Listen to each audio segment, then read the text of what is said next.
it. I mean, Bleach TYBW Part 4 episode 5, whatever. The Defend You Cornball episode is peak late series power fantasy, dressed up you know uh as emotional payoff. The episode dropped, August 22nd, and then the desperate corny Bleach fans, they immediately hit a perfect 10 out of 10 on IMDb. It held it past 20K ratings, before settling around 9.7. And then everybody started to realize how garbage it was, besides the Bleach fans, because only they think the series is, good. I mean, I think it's awesome and epic when it comes to coolness, hype moments, and aura. Because I love, like, darkness powers, cool, dark fantasy, like, themes,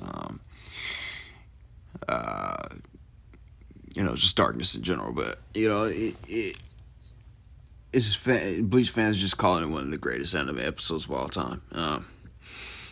Keyword Bleach fans. The animation is elite. The new Bankai looks expensive. And the Orihime moment hits hard, I guess. None of that makes the underlying writing less shaky.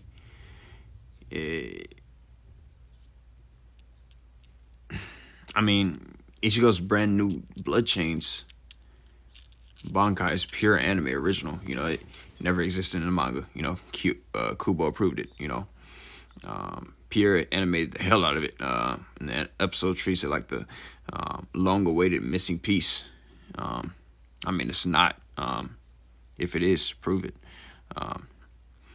It's a late-stage power-up engineered to make the final fight against Yuha feel bigger than the Rush manga version. I would even go as far as to say that the way that Yuha died to the Silver Arrow, or, got raped by the Silver Arrow, was probably the worst moment of all time in all of manga and anime. And I hated Kaguya. It might be worse than Kaguya. Anyway, cool design. Zero prior setup. Ass pull as usual. Ganju shouldn't even be alive, to be honest. He should be dead. Ichigo, man, gosh. Zero prior setup. Classic Bleach. When the story needs a boost, invent a new form. Orihime's apparent death / sacrifice is the other big swing. She finally gets a heroic moment. After years of being the heel bot,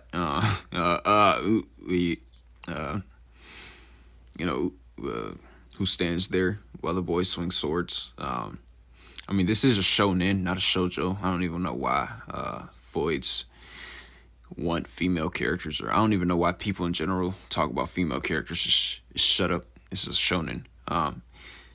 But the problem is the framing. It's classic emotional bait in a series that has spent hundreds of chapters treating her primarily as Ichigo's emotional support, basically like Hinata from Naruto. Garbage. Killing her right, or nearly killing her right, as Ichigo powers up, is the oldest trick in the book. Whether Yuha's almighty just resets it next week or not, the episode still uses her like a narrative prop to raise the stakes for the male lead. Sad, bro. Sad that it's like, Ichigo shouldn't even be where he is anyway. Risking his whole life just to go save Rukia, and he only met, inverse, he probably only met Rukia like 2 or 3 days after, right? Or was that, it could have been like a couple weeks. Could have been. When it comes to the to those gag chats, I kind of just skip over them because I hate them. It's comedy's corny. But the anyway, what was I saying? You know, the Uryu versus Jugen fight, continues in the background. I guess, which is fine. But the episode is clearly structured around the Ichigo, slash Orihime slash Yuha triangle. I used to call him Yuak, but anyway, everything else is filler noise. While the main event gets the budget, this is the pattern of the final course so far. Take the manga's rushed undercook ending, then paper over the holes with original content. New forms and bigger emotional swings. The production is carrying it. The writing is still the same Bleach endgame problem. Power levels that escalate past sense. Character arcs that only resolve when the plot needs a dramatic beat. And a villain whose I rewrite reality ability makes permanent consequences optional.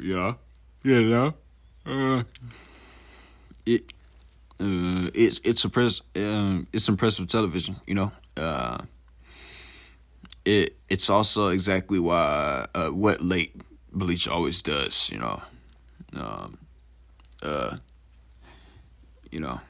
Throw spectacle and feelings at the screen. And hope no one else notices the foundation is still cracked. The scores are real. The substance is still the substance is still mostly hype and animation quality. And it's like guys, we know snacks, guys. We know snacks. I retired from power scaling. I used to be a cornball. Peak. Not peak. What was it? Beginning. I don't know. 2020 to 2024. I guess 2025. I think. I've evolved to higher tiers of understanding. Transcended. Let's be honest. They're retards. I sometimes you want to have fun, use your imagination, but you're commenting, you're posting 20,000 comments on a video. It's like I see so many comments on Death Battles. Like, usually they're corny, typical YouTube comments where it's like, hey, and then they put the corny punctuation mark. I forgot. It's like, damn, man, shut up, man. You guys can't type in normal sentences. And even if they do type in like a one-liner, it's like, oh shit, it has to be a joke. It's like, why do they always have to like make a funny comment? Why can't it be like a comment about the video, It's like, damn, the video came out an hour ago. All right.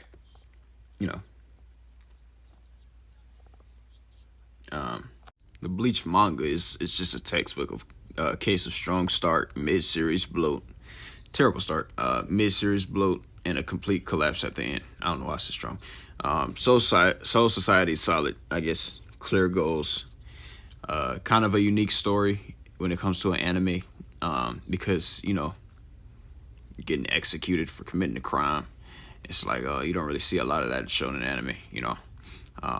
Executed with the country's weapon. Like it's not a country, but like how back in the day, they use a guillotine. I guess a guillotine is like the symbol of like characters with actual personalities. It was good. Soul Society had good paneling too. I read Soul Society in the colored version. I don't usually read manga in black and white unless I have to. If it's Tokyo Ghoul or Berserk, I'm obviously going to read it in black and white. A Rancor arc is just pure excess, honestly. Pages and pages of characters standing around, declaring their power levels corny, endless transformations. Fights that go on forever that don't change anything, honestly. Aizen's perfect plan is just, Kubo writing himself into corners and having the villain explain how it was all intentional. The more you read it, the more hollow it feels. It was awesome the first time. It was awesome in 2021. The edits are over with. It's time to start speaking truth and reality. Character writing falls apart fast. Most of the captains and lieutenants become background noise, and after their one or two big moments, 80% is after their one big moment. I'm surprised Toshiro, did what he did like about 3 times. Yeah, he was useless, about a good 3 times. He fought again. Fought the corny Arrancar when he unleashed. Fought the Espada. He got destroyed against the Espada. Garbage. Wait, something else. I forgot. Anyway, garbage. Most of the, it's just garbage. Chad and Orihime are just the clearest failures. Introduced with unique abilities and then sidelined to pure support roles. Chad fights like 3 times in the series. Probably about 4. I'd give him 4. 3 epic moments, 4 fights. What's crazy is they have less side characters than Naruto, and they still are trash. Which, how is that possible?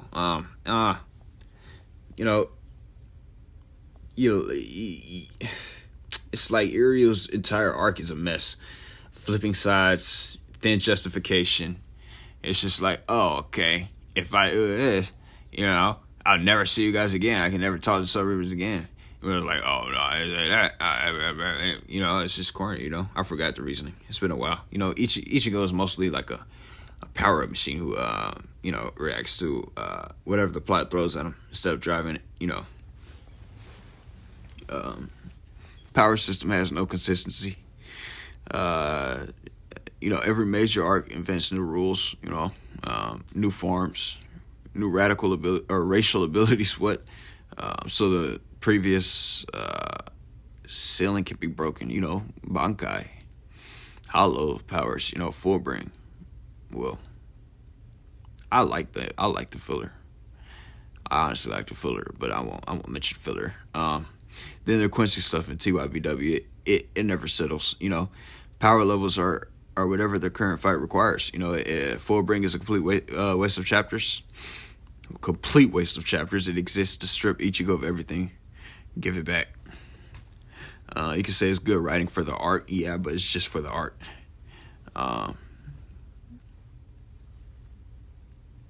Give it back while introducing like a new cast that mostly disappears afterwards.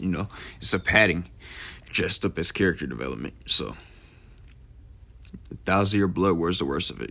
Early parts have strong ideas and designs, but back half is rushed to an embarrassing degree. Major characters get one shot or written out with almost no payoff. Yua's abilities keep expanding mid fight, so he can stay a threat. The final battle is a string of last minute power ups, unexplained mechanics. An emotional beast that don't land because the setup was never there. Entire plot threads like Soul King lore, Uriel's role, multiple captain backstories. Get half-baked resolutions or none at all. It's all garbage. Kubo's art stays excellent the whole way. Storytelling doesn't. Once the series left the tight structure of the early arcs, it became a machine for cool designs and bigger explosions with less and less actual writing underneath. The ending in particular reads like someone who was done with the story and just wanted to finish and make up excuses later on. Help me, anime, help me, studio, help me.